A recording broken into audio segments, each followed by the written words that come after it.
Welcome to War Room, the official podcast of the U.S. Army War College online journal, graciously supported by the Army War College Foundation.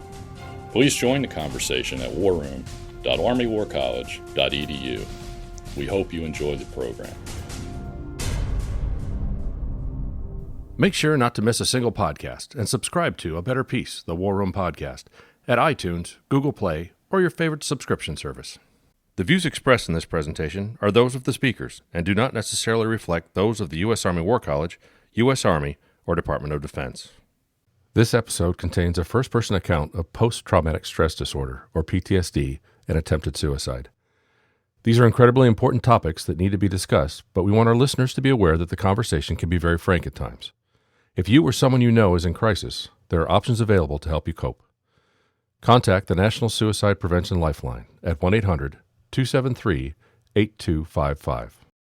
Welcome to A Better Peace, the War Room podcast. I'm Ron Granieri, professor of history at the Department of National Security and Strategy at the U.S. Army War College and podcast editor of the War Room. It's a pleasure to have you with us. War leaves scars. Physical scars on combatants are visible, even obvious. But the scars on the minds and hearts of veterans and on the societies they serve are no less deep and damaging when they are invisible to the naked eye. Jan Scruggs knows a lot about the scars of war and about the challenges of healing both individuals and societies. A Vietnam veteran himself, he volunteered to fight. Then, after struggling with his own post-traumatic stress, he volunteered again to become the driving force behind the Vietnam Veterans Memorial in Washington. He has been working for decades to deepen public understanding of the challenges veterans face, and we are honored to have him with us today. Welcome to A Better Peace, Jan Scruggs. Thank you. Pleasure to be here. So, Jan, I want to start to talk about your work with the Vietnam Veterans Memorial. How did you become this force behind getting that memorial built and to make it what it is today? Well, the short answer is I just did it. I mean, I had absolutely no idea what I was doing, did not know how to raise money, get legislation through Congress, did not even know there was a requirement to have legislation. I just said, I'm going to build a memorial with the names of all the casualties from the Vietnam War to help the veterans to recover and, on a larger sense, to help society recover from a very traumatic and divisive time. Well, and so yeah, I'm curious about, from based on your own experience, what was it about the names that became the focus of your memorial? Yes, the names really flowed from a guy named Carl Jung. Carl Jung worked for a guy named Sigmund Freud, and Carl Jung pointed out that societies are collectivities, and there are certain things that unite them. They may not be aware of them, but they unite them. And that there are archetypes. The archetype of the hero is the most powerful archetype for a society. And what is a hero? Well, this is the guy who goes out and he sees Hercules over there on the ridge. He grabs his tomahawk and says, "All right, Hercules, let's go for it." And he comes back, wounded and battered, but he has proven himself. He has bled to keep the other people safe from Hercules. And so the theory was basically that the names would help raise public awareness and help us raise money and public relations momentum. And yet, as we talked about this beforehand, right? The decision to go with Maya Lin's particular design was not without controversy, right? People don't necessarily even remember how deep that controversy was. But how did you deal with that as part of the preparations for the memorial? Well, Maya Lin is a fascinating, great American. She grew up in Athens, Ohio, and as she says, she once said to me, she says, "I'm as Chinese as apple pie." I mean, you know what I mean? She's American. Her parents came here to escape communism. When Chiang Kai-shek lost China. Both were professors of English, and they come from a family in which her grandfather was one of the first people from China to be educated in England. So this is a real gene pool of brilliant people.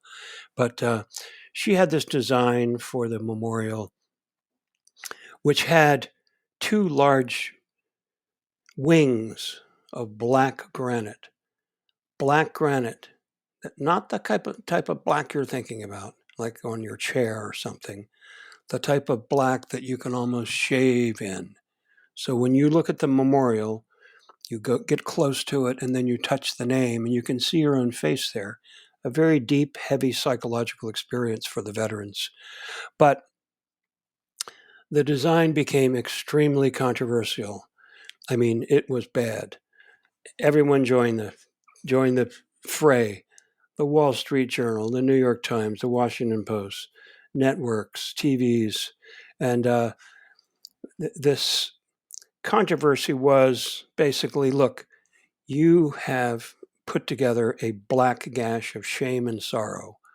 Accidentally, through your design criteria, you have created this monster, and hell will free us over before we allow this to be built. And these were substantial people. This was a United States senator who, from Alabama, Jeremiah Denton, Medal of Honor recipient. I mean, guys like that. And I had my team. I had William Westmoreland. I mean, this guy was not the world's greatest general, but I'll tell you what, he was a powerful ally for sort of what he stood for, Mm-hmm. And so, listen, we had a bunch of graduates from West Point, the class of 1966. These were the really smart ones who they sent to Harvard Business School after they got out. They could go to Vietnam and ride an helicopter or something. And they were helping me manage this. There was a guy named Bob Kimmett. Bob Kimmett, West Point graduate, U.S. ambassador to Germany. I mean, this guy really has his act together. He worked in the Reagan administration for the National Security Council. A guy named Tom Shull, who now runs AFES, the Military Exchange Service. He was a White House fellow working directly under James Baker.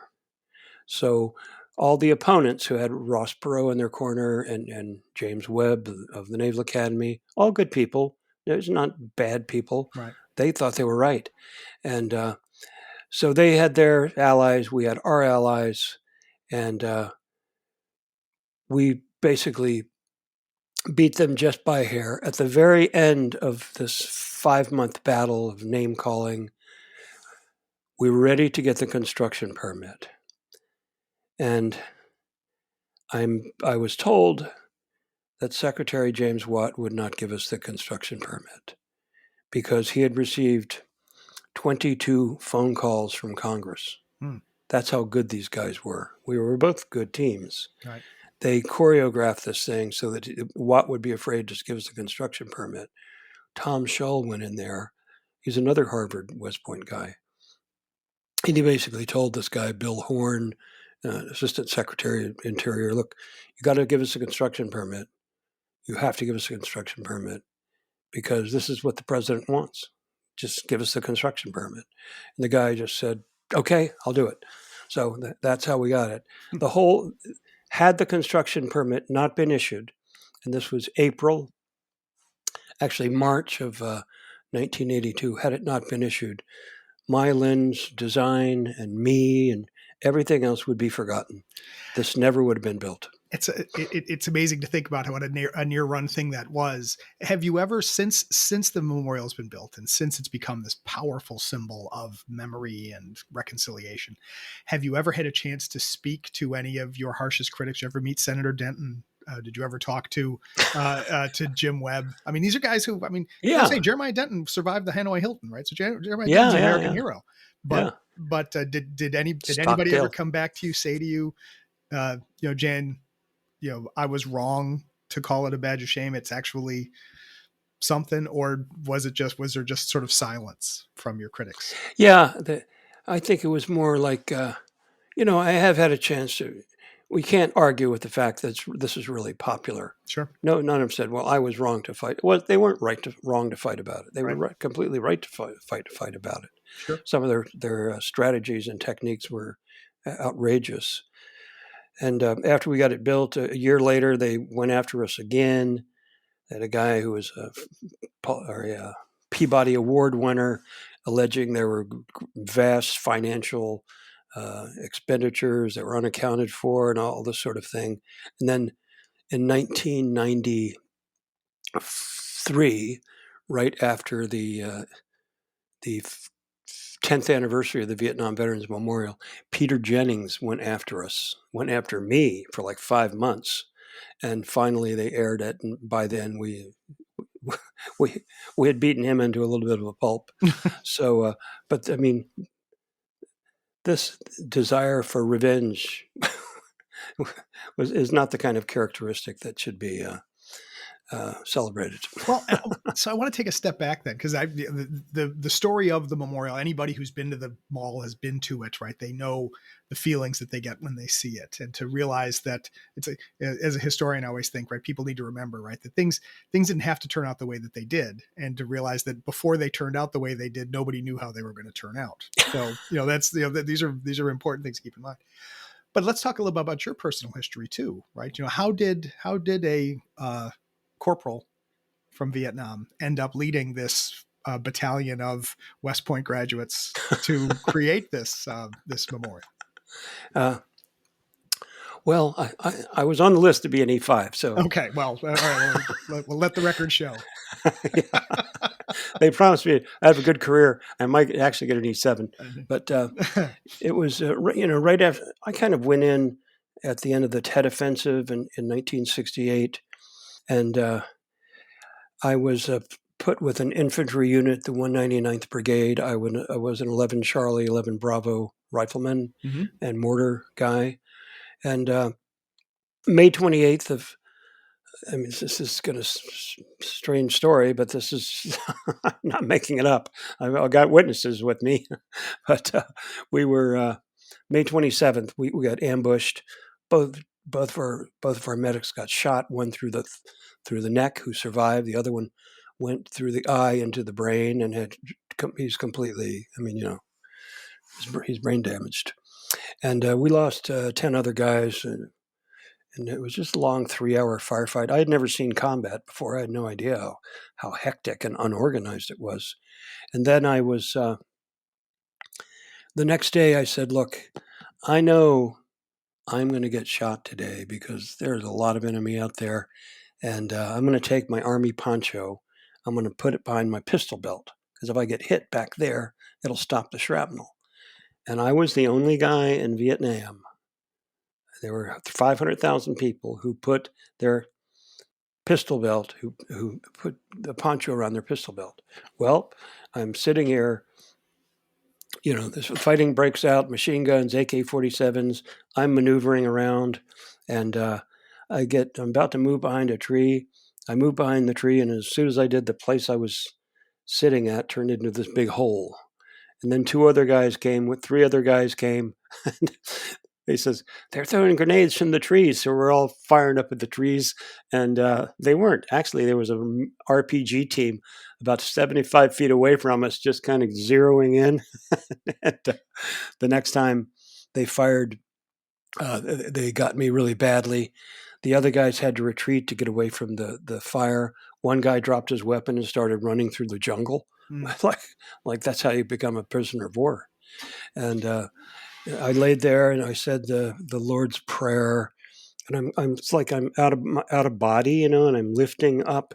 I'm kind of lifting up into the trees, and I said, "I'll tell you what, God, if you get me out of this mess, I'll do something really great." I mean, that's what I said. He had nothing to lose at that point. So, well, I'm glad the Almighty took you up on that offer, Jim.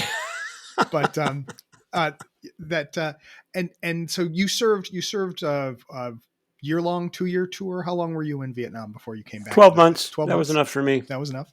And then you came back, and I hope you don't mind my asking. I want to talk a little bit about the problem of post-traumatic stress, right? And when you speak to veterans or about veterans today, how do you relate your own personal experiences with dealing with post-traumatic stress?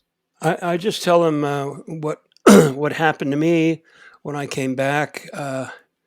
Within a couple of years, I was sort of self-medicating myself with pot and beer. Nothing awful, but I was going nowhere. And one day in 1972, I was going through college, working my way through as a janitor. And I said, you know what? It was raining outside, a shitty night. And I kind of said, you know what? I think I'm done. So I took a .38 revolver, the Colt Detective Special, pulled the hammer back, walked over to the mirror and said, if I'm going to do this, I'm going to see the whole show, from beginning to end. And that's when I said, this is a really bad idea. Put my finger there to dislodge the double action, Mm-hmm. put it away. So how I dealt with PTSD was I became an expert on PTSD. It was relatively easy. Since so few people knew anything about it, I was able to actually do some research, get it published in the Washington Post, Military Medicine, and testified before the United States Senate. I mean, so therefore I am an expert, right? And so here's the thing.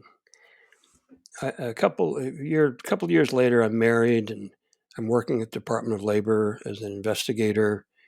And all of a sudden, I see this movie, The Deer Hunter. Mm-hmm. My wife and I went to see The Deer Hunter with some friends of ours. And that night, I said, you know what? I'm going to build a memorial with all the names of all the Mm-hmm. guys who were killed Mm-hmm. in the Vietnam War Hmm. and women who were killed in the Vietnam Right. War who were active duty of the U.S. Army. I'm going to do it. And I had $2,500, which my father left me. We were not a high net worth family, but he left me this money. And I asked my wife for permission, and she said, I don't know, Jan, this sounds pretty crazy. And my boss at the Department of Labor says, Jan, you're a GS7 at the Department of Labor. Can you tell me who your two senators are, who your congressman is? What do you know about fundraising? And I said, look, I just need a mental health day. He says, no, you need a mental health week. Why don't you take a week off, really look at that and think about your life? I came back and I hired a lawyer, got incorporated, got a couple of people to join the board, a couple of random people. And so now I'm ready. So it's now July of 1979. And right now, on the Letterman show and these different night talk shows, they're talking about Jan Scruggs trying to build the Vietnam Veterans Memorial. Well, what happens? Here's what happens. This guy named John P. Wheeler III, very famous guy, graduate of Harvard, graduate of Yale, graduate of West Point.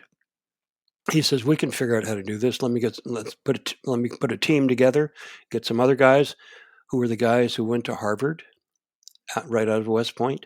Got some other guys, a guy named Arthur Mosley, a guy named Dick Rades. They had all been kind of classmates. And then we get Bob Kimmett involved. He was very crucial. And they said, look, this is a Harvard Business School problem. What do we need? We need a site. We need a design. We need money. We need a dedication. We had 4 steps in this. And if we do it right, everything right, on November 11, 1982, this memorial will be dedicated. And we did everything right. We made a few mistakes. One mistake we did not make was the architectural design competition. We had this was the largest held in the history of Western civilization. And you can double check that 3 times if you want. I mean, even 4 times bigger than the Eiffel Towers contestants. We did it. And we said, look, we want this memorial to be reflective and contemplative. Mm-hmm. Mm-hmm. Those were the 2 words, reflective and contemplated. Mm-hmm.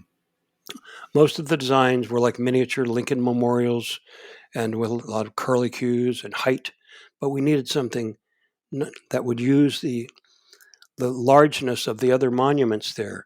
The Washington Monument and the Lincoln Memorial are big. We needed something that would also be big, but not rising into the air, but more level to the ground. And Maya Lin did it. And this is one of the most famous and most loved memorials in the world.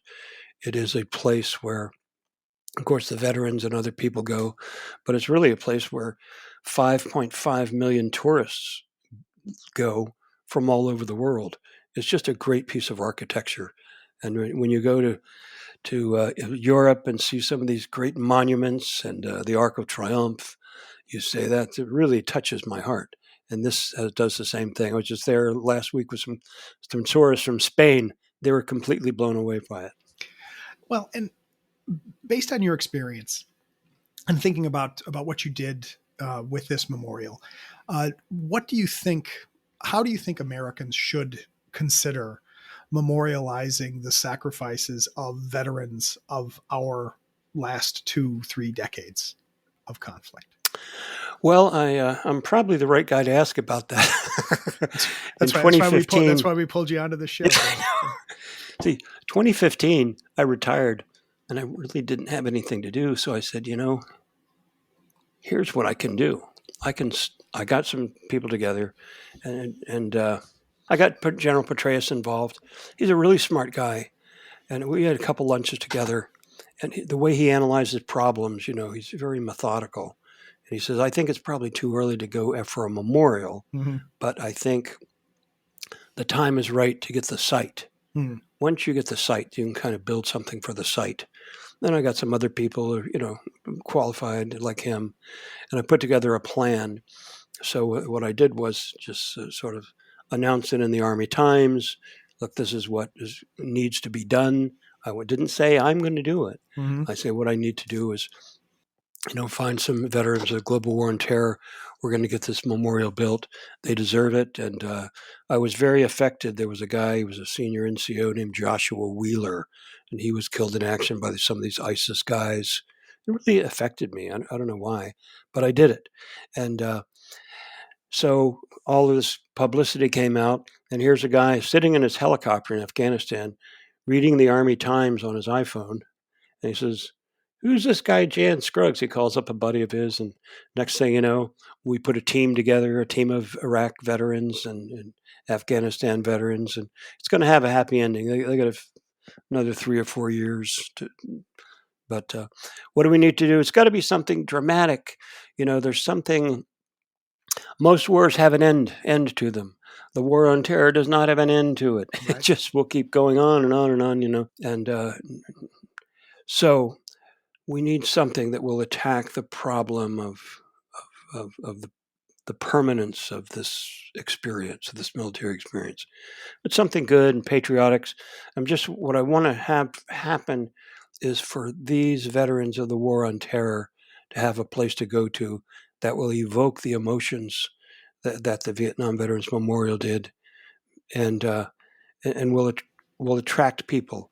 Like this month, pretty soon we're going to have Rolling Thunder, probably 300,000 motorcycles going around. So we need something like that. So they're on their way, and good luck, people. Well, yeah, and this is what I see as the problem. You talk about how a war that hasn't ended. It's always hard to know how do you memorialize something that's not over. It's also a challenge to memorialize something that doesn't have a happy ending, right? What makes the Vietnam Veteran Memorial so appropriate and so powerful, one could argue, is it speaks to the sort of the ache of loss, of the frustration, the sadness. And how should we as an American society, this is a society that celebrates winners, right? How should we as an American society memorialize, remember, encourage, support veterans of conflicts that didn't turn out the way that we would want them to?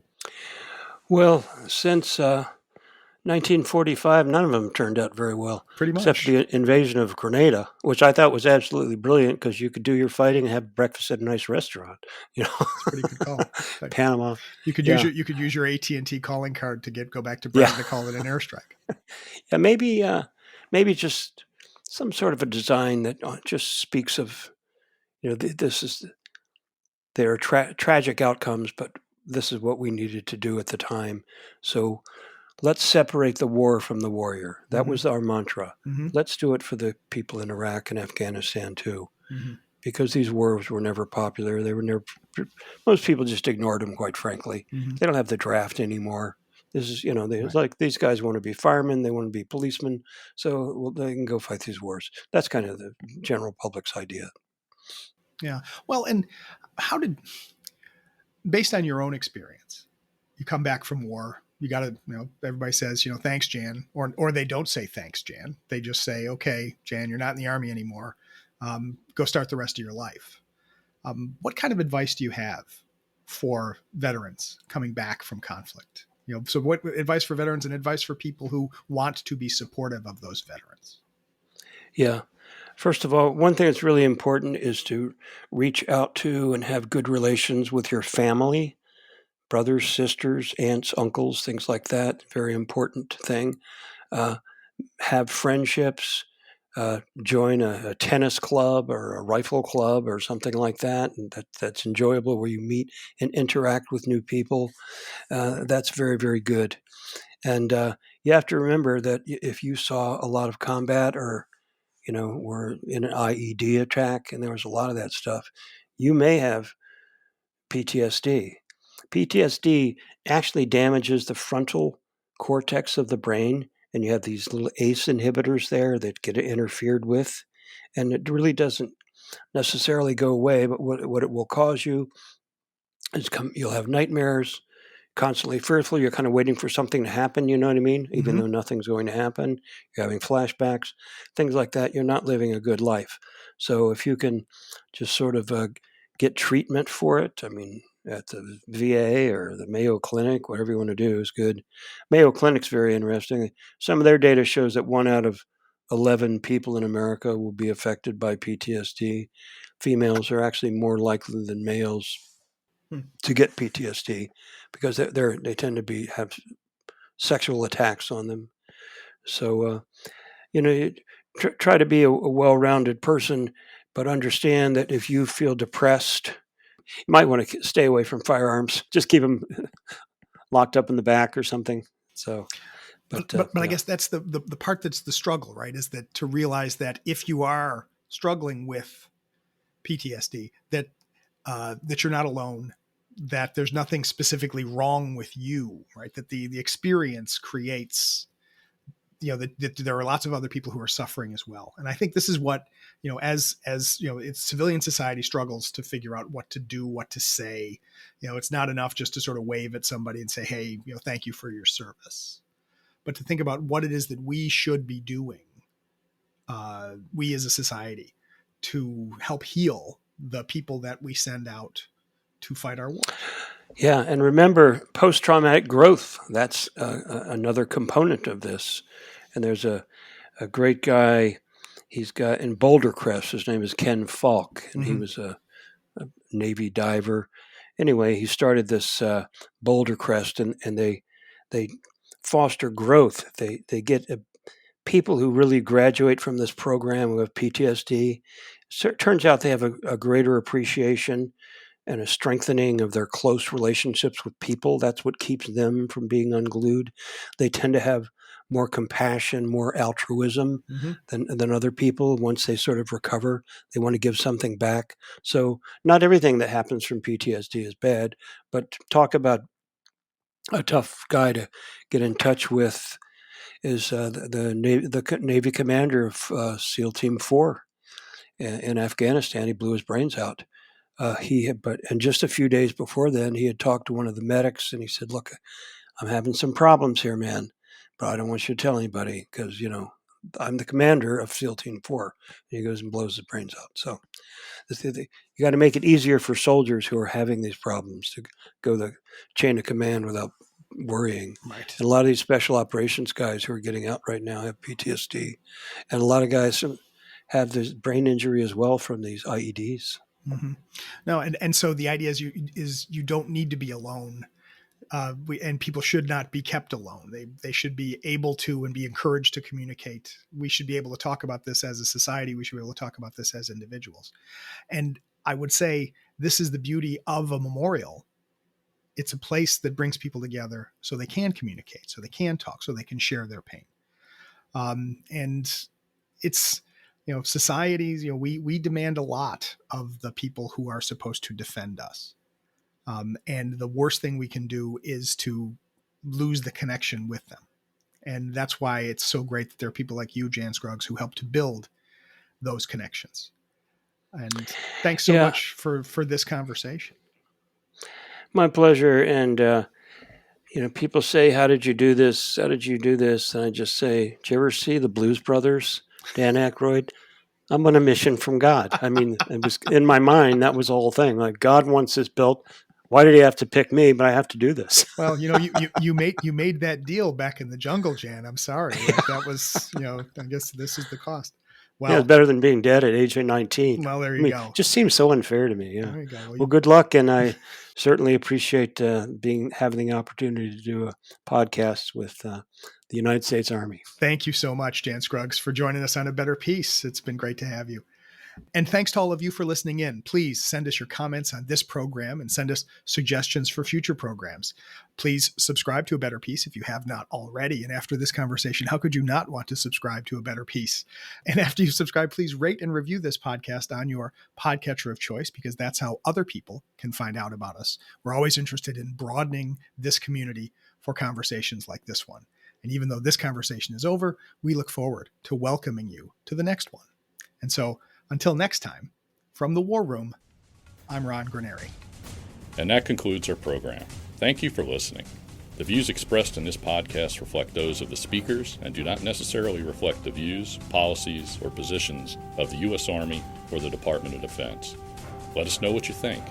Provide us your feedback, comments, or suggestions through our webpage at warroom.armywarcollege.edu. And have a great day.